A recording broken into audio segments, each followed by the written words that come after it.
मोटू और पतलू बचपन से ही एक दूसरे के साथ अनगिनत मस्ती भरे पल बिता रहे थे। वे अपने छोटे मोटे शहर फुरफुरिया में रहते थे, जहां हर दिन कुछ नया होता था। एक दिन मोटू और पतलू ने अपनी बेस्ट दोस्त द्रोणचरित्रक को देखा। उसमें एक जादुई पेड़ का वर्णन था जो सभी इच्छाओं को पूरा कर सकता था। यह कितना अद्भुत होता अगर हम एक ऐसे पेड़ को खोज पाते, मोटू उत्सुकता से बोला।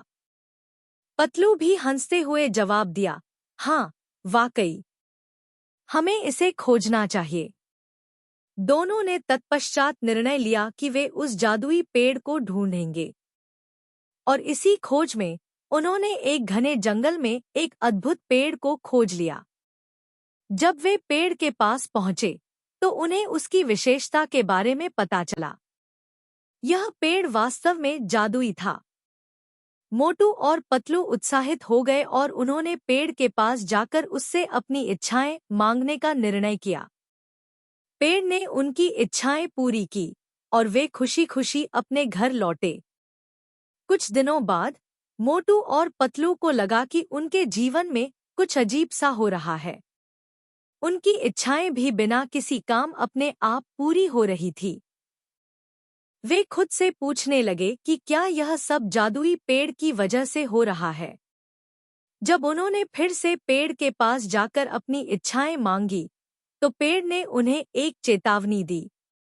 इच्छाएं पूरी करने का आनंद असल में जीने में है, लेकिन अगर आप इसे अंधकारित रूप से करेंगे तो यह आपके लिए हानिकारक हो सकता है, पेड़ ने कहा।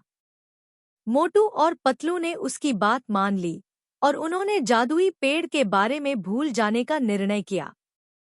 वे अब सामान्य जीवन जीने लगे और अपनी मेहनत और परिश्रम से अपनी इच्छाओं को पूरा करने का प्रयास करने लगे।